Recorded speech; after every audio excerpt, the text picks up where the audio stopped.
Joined now by John Clune, the attorney for Kavanaugh's second accuser, Deborah Ramirez. Mr. Clune, good morning to you. Good morning, Savannah. I'm sure you've heard the president's comments about your client saying that she was drunk, that she had memory lapses. What was her reaction to hearing the president say those things? Well, it was incredibly disturbing, especially since he doesn't seem to be of interest in having any kind of investigation into what happened. I know you've been going back and forth with Senate staffers about how your client might provide testimony to the committee. We'll get to that in a minute. I know you're asking for an FBI investigation, but bottom line, is she willing to testify under oath about what she says happened? She would be willing to testify, but we can't even talk with the Senate Judiciary Committee about what that would look like, and they certainly haven't invited her, so at this point, it's a moot question. Do you put an FBI investigation as a condition on her testifying? I wouldn't call it a condition, but it's the only intelligent way to get to the truth of what happened. So if they called her today and said, come tomorrow and you can testify too, she would say yes?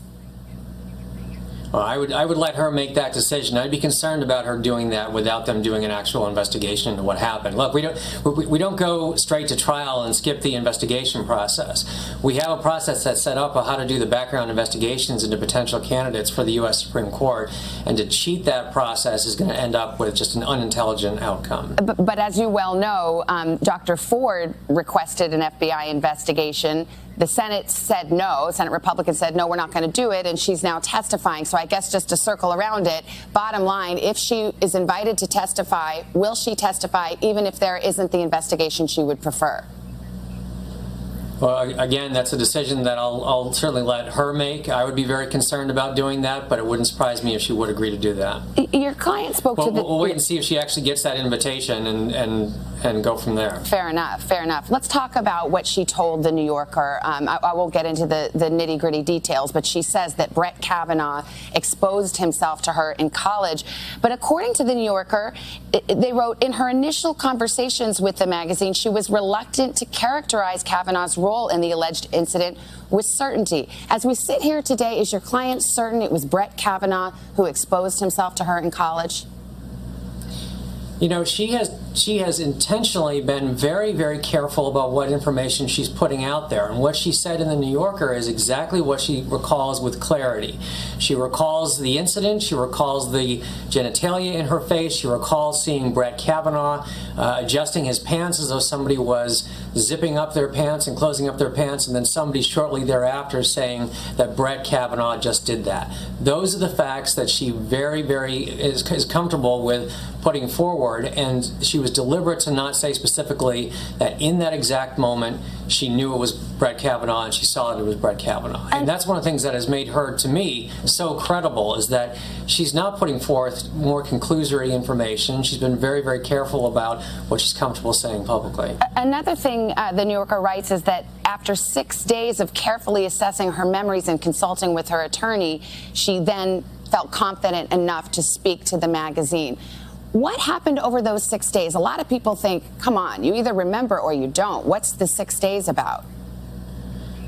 Right. Well, first of all, I mean, I think there's maybe that gives an impression that the two of them are in some, lockdown room for 6 consecutive days, and that's not how it went. But back to the same point I was just making, she wanted to make sure that her recollection of what happened and what information that she was going to put forth in the New Yorker was accurate. So she had hired Stan Garnett, who is a career prosecutor and somebody who's very experienced in handling sex crimes, knows how to work with victims, knows how to talk with victims in ways that are not suggesting information, to make sure that they can work through their recollections and come out with the information that they know is accurate, and that's what they did. One other thing, the New York Times reported that your client, Ms. Ramirez, had been contacting her former classmates at Yale, asking if they recalled the incident, and told some of them that she couldn't be certain it was Mr. Kavanaugh.